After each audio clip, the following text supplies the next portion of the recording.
Um imenso lápis vermelho, Fanny Abramovic. Para Paulo Freire, verdadeiro mestre, estrela guia. Penso no meu depoimento. Escrever algumas páginas sobre o meu professor inesquecível. Sinto cócegas, revejo cicatrizes, reflito, recordo, seleciono. Faço recortes e colagens de fotografias que a memória atiça e traz à tona. Flashes e mais flashes pipocando, rodopios. Lembrei, me revi em várias fases de minha vida escolar. Sorri com algumas recordações, me espantei com outras. Percebi que sabia o nome e visualizava a figura de todas as que me ensinaram no pré-primário e no ginásio. No ginásio, elas já não fluíam assim tão facilmente. Muitos professores, de muitas matérias, de muitas escolas, mudei várias vezes de escolas durante o meu período de aprendizagem regular. Em geral, por pura canseira. Figuras meio enevoadas, embaraçadas, embaçadas, se misturando e se mesclando nas cirandas de cobranças. Do normal e do cursinho, só alguns, e forçando muito na memória.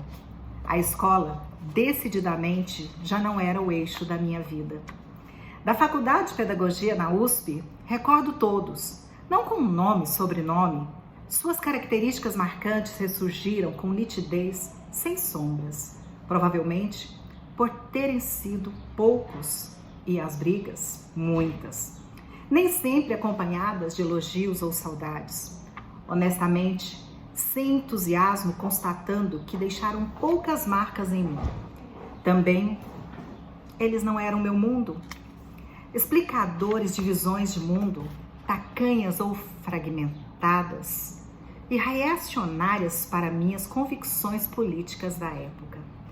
E com pouca sustentação teórica na minha já alentada prática diária de professora, coordenadora, orientadora, estimulantes para o atrito, para a polêmica ou invenção de jeitos de infernizar as suas vidas. Verdade verdadeira, poucos somaram.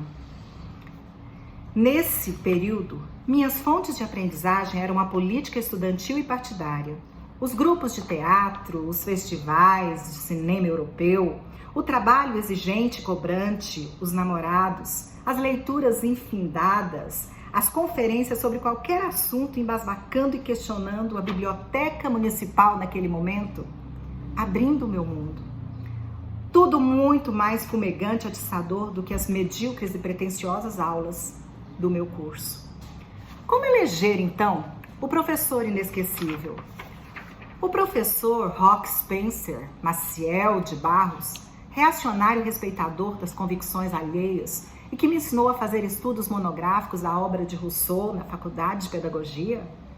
Tia Arminda, que desde o pré-primário nunca esqueceu o dia dos meus anos e me telefonava alegremente para dar um beijo durante décadas?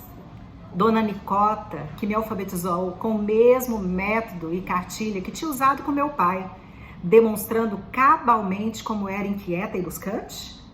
O professor Joffre, do ginásio, que me enlouqueceu com equações de segundo grau, que nunca consegui entender a que vinham, para que serviam e por que existiam. Dona Eneida, a temida, que exigia teoremas na ponta da língua, incompreensíveis e causadoras de colite pubertária? Ou o professor Benjamin, da escola normal, que insistia em que se desenhassem na louça coqueiros, jangadas, árvores frondosas, ondas do mar, em plena São Paulo, desvairada, jurando que aquilo era pedagógico? A professora de latim, eu não me lembro bem o nome, exigindo a cantilena do Rosam. Conosco ninguém pode. Ou o professor de desenho geométrico, querendo o uso dominado dos compassos e transferidores, com tinta nanquim, caneta pena, para resolver problemas que eu não fazia a menor ideia do que se tratavam, provocando paralisia motor e mental simultânea e inconteste. A sujeira nas imaculadas blusas brancas do uniforme? O professor Saraiva, de geografia, no ginásio, por quem nutria uma paixão avassaladora e definitiva, e por quem desenhava mapas completos, cobertos com raspa de lápis colorido e bebido em algodão? Amor, que logo para ir na série seguinte, suspirando pelo Lourenço, jovem e atlético monitor do laboratório de ciências?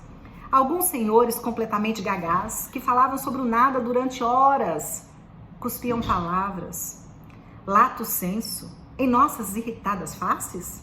Dona Ari, do Admissão, que tinha nome de homem e portava um bigodinho fino, muito estranho. A fofoqueira Dona Maria Alice, que ministrava trabalhos manuais e que queria saber da vida de alguns artistas de teatro, televisão, que eu conhecia, mas não tanto quanto inventava.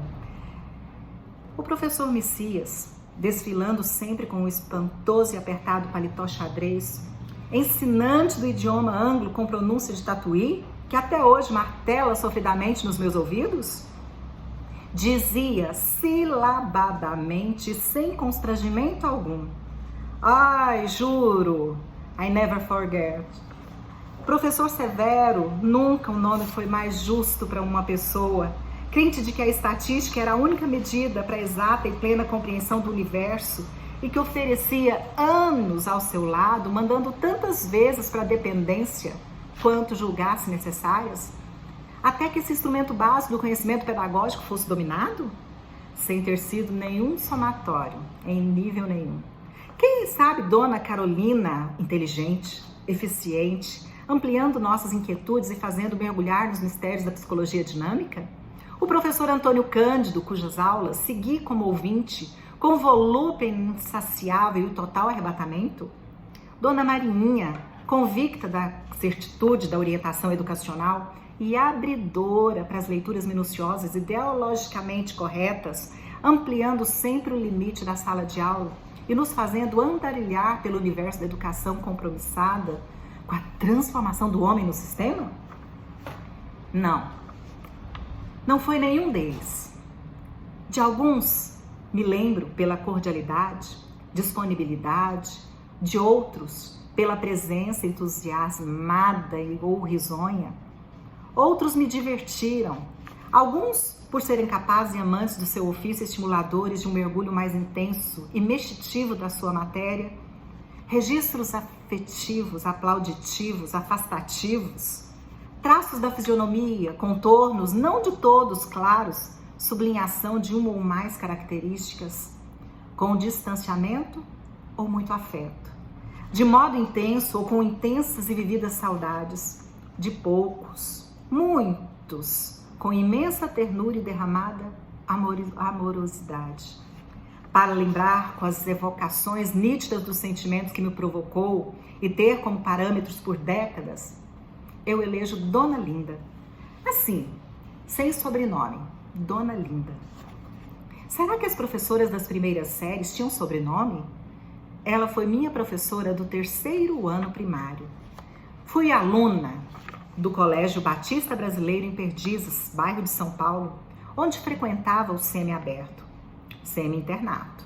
Lá, maravilhada com os belos bosques, com a magia do flanelógrafo, com a diversidade apetitosa e convidativa da cantina, com o galpão enorme destinado a jogar queimada, com a portinhola escondida na rua lateral por onde se entrava para as aulas, com a imponente e bela escadaria da frente, com a biblioteca vasta, as inúmeras saletas com piano, os cultos protestantes, seus hinos glorificadores, eu, menina judia, passeava por esse mundo durante todo o dia, absolutamente fascinada. Na classe mista, meninos e meninas impecavelmente uniformizados, limpos, alvejantes, com toda a vastidão do material escolar facilmente encontrável, segundos para localizar o que a mestra exigia. Viviam experiências pedagógicas marcantes com Dona Linda. Para mim, ela era uma mulher enorme, de tamanho descomunal, gordíssima, quase um gigante. Não sei se ela era bonita ou feia para os padrões da época. Guardo a imagem num rosto severo, de cabelos enrolados em coque. Roupa neutra, sem originalidade, embasbacante nem marca pessoal. Tão uniformizada quanto nós. Que idade teria? Não faço ideia. Para mim ela era velha, muito velha. Talvez fosse uma garota recém-formada, brava, sem sorrisos, incapaz de um gesto carinhoso ou de um afago especial. Durona, mal-humorada, seca, são os primeiros adjetivos que me ocorrem. Não me vem nenhuma imagem cálida, aconchegante, chamante da Dona Linda. Dona Linda enfatizava o aprendizado da deduduragem. Quando saía da classe, escolhia um dos alunos para ir ao quadro negro, onde deveria marcar com todas as letras o nome de qualquer colega que piscasse ou se mexesse dentro da sala. E anotar quantas vezes esses atos tentatórios eram cometidos, contabilizando risquinhos e mais risquinhos na frente do nome. Registro absoluto da infração. Esse poder sobre toda a classe, por minutos que pareciam séculos, era conferido ao aluno como forma de apreço e consideração. Isto é, o bom estudante merecia controlar toda a classe, trair os amigos e até colocar os desafetos em dia. Tornava-se uma figura tão ameaçadora quanto a professora ausente. Claro, a autoridade de plantão, não pode ser contestada. Tinha, obviamente, a verdade ao seu lado, o direito de fazer justiça e ser participante da punição. Dona Linda não era muito versada em sentimentos de culpa. Ela também possuía uma fé inabalável no processo de limpar a boca, literalmente, limpar a boca. Ouvindo um palavrão, o que poderia se dizer na época e nesse espaço cristão, ou algo considerado por ela como não pronunciável, imediatamente se munia de água e sabão para que o orador mudasse seu repertório verbal e retirasse tal vocabulário de sua boca. Se não produzisse o efeito radical desejado, a água era somado a algum remédio, líquido, pimenta ou condimento de sabor intolerável e a partir daí, silêncio ou gagueira, sem meias medidas para o que lhe desagradasse. Rapidez na ação e certeza convicta das reações. Nenhuma dúvida ou questionamento sobre os possíveis efeitos colaterais. O instrumento de trabalho favorito de Dona Linda era um imenso lápis vermelho. Era um imenso lápis vermelho todo poderoso, que sublinhava erros do ditado, das cópias, anunciava desacertos nas respostas dos questionários, riscava soluções de problemas de aritmética, exigia repetição infinita de equívocos cometidos até a resposta única e certa ser incorporada ao trabalho. Vez ou outra, elogiava, mas sem muito entusiasmo nem eloquência. Terrorífico! Passados tantos anos, ainda sinto calafrios com a lembrança desse lápis inclemente, capaz de apontar para exercícios extras na hora do recreio e o dobro de lições de casa. Ficar sozinho na imensa escola até terminar tudo, copiar 20 vezes a grafia correta de cada palavra escrita de modo errado e outras alternativas lúdicas e estimulantes para qualquer criança naquela época. Fervorosa entusiasta da compreensão do desvio através da repetição sucessiva, propunha, não brandamente, que se escrevessem 100 vezes, sem aspas e, obviamente, sem carbono. Será que existia carbono naquela época? Juramentos como nunca mais falarei quando não for perguntado, nunca mais falarei um palavrão, nunca mais assoprarei a resposta para o colega e outras variações sobre o tema. As palavras certamente não seriam essas, mas o espírito sim. Solidariedade e espontaneidade não faziam parte dos compêndios pedagógicos dos quais se baseava Dona Linda. Muito menos fazia ideia de quando se forma a noção do nunca. Seus lemas, punição sempre. Na dúvida, vai ficar de castigo? Repetição de qualquer informação até sabê-la de cor, sem hesitações nem paradas indicativas de alguma incerteza. Consideração para com os melhores alunos e expectativa de puxa-saquismo da parte deles. Risadas? Risadas só fora da classe. Isso na época em que se dizia que a escola era risonha e franca. Seguramente, não com ela. Dona Linda era uma sádica de plantão permanente, sem disfarces, sem nuances, sem atenuantes. As 4 horas de aulas diárias com ela eram um sufoco completo, sem pausa para respirar da entrada à saída. Vivia no medo permanente de uma reação momentânea sua, das possibilidades infinitas do que vem depois. Pouco imaginativa, repetia os castigos. Comprazia-se em antecipar que eles viriam. Era só aguardar. Os alunos em estado de taquicardia permanente. Lembro mal das informações escolares que recebi de Dona Linda. E eu era uma das melhores alunas da classe. Sei que tudo era decorado. Afluentes de cada margem do rio Amazonas, paradas em cada cidade de todas as linhas ferroviárias do estado de São Paulo, nome de capitais de remotos e ilocalizáveis países, datas de momentos históricos ditos relevantes, máximo divisor comum, mínimo múltiplo comum, coletivos de substantivos. Tudo fundamental e cristalino para a curiosidade de uma garota de 9 anos de idade, vivendo na capital. Não me lembro de histórias comoventes, só as contadas pelo pastor. De cantorias desvairadas, de brincadeiras descompromissadas, de gostosuras envolventes. Não havia surpresas, tenho certeza. Monótona e previsível rotina de 5 dias por semana durante todo o ano escolar. E as sabatinas?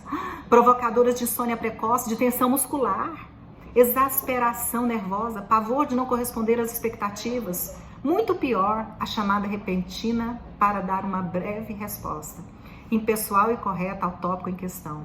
Em voz alta, de pé, perfilada ao lado da carteira, sem direito a dúvidas nem hesitações, tinha que ser igualzinho ao escrito no livro usado e no caderno ditado e copiado. Paralisia momentânea, puxada na barra da saia e das escorregadias meias soquete, suor, frio e surto de mudez. Lembro que com ela vivia a rigidez, a dureza, a cobrança permanente e um medo, que toda a alegria da minha idade, do espaço encantado do colégio, só era vivida no recreio, nunquinha em sala de aula. Que a soltura dos jogos no bosque, no pátio, se contrapunha à fila permanente da classe, para entrar, para saudar quem quer que fosse, para lhe dizer bom dia, para responder arguições, para sair, até para ir ao banheiro, só com autorização especial sua.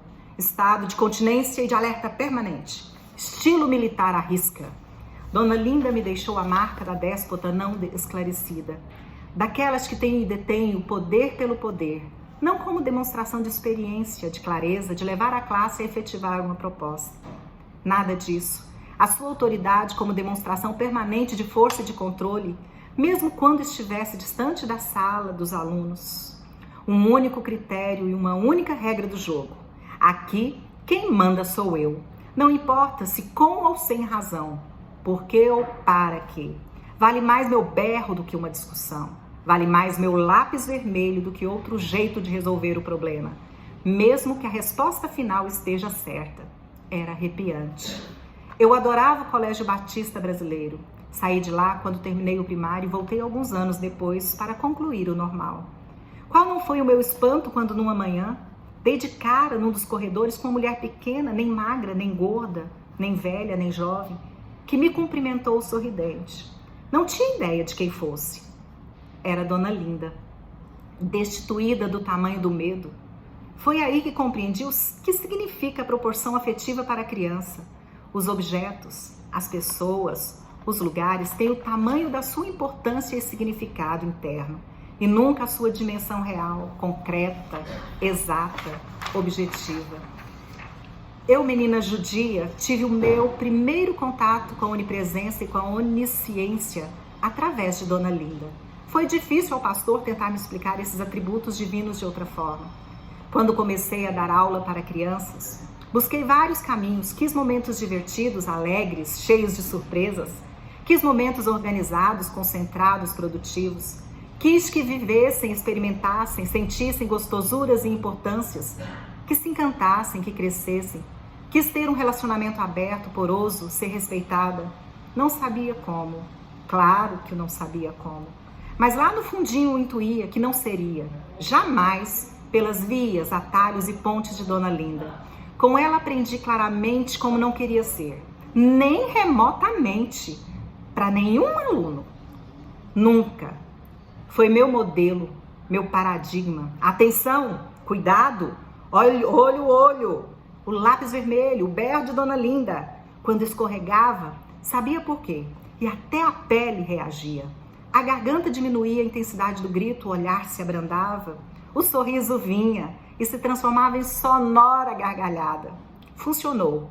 Fui cúmplice e não carrasca dos meus alunos. E como é bom, gostoso encontrar nas madrugadas da vida os hoje adultos que foram meus alunos, quando pequenos me olhando com olhos piscando como crianças. Baita sorrisão aberto, abração apertado e comovido e ainda certa cumplicidade no ar a me dizer: oi, Fanizinha, e aí, tudo bem? Suspiro aliviada, contentona, plena. Aprendi mesmo, consegui não ser Dona Linda. Amém. Parabéns, professor, pelo seu dia.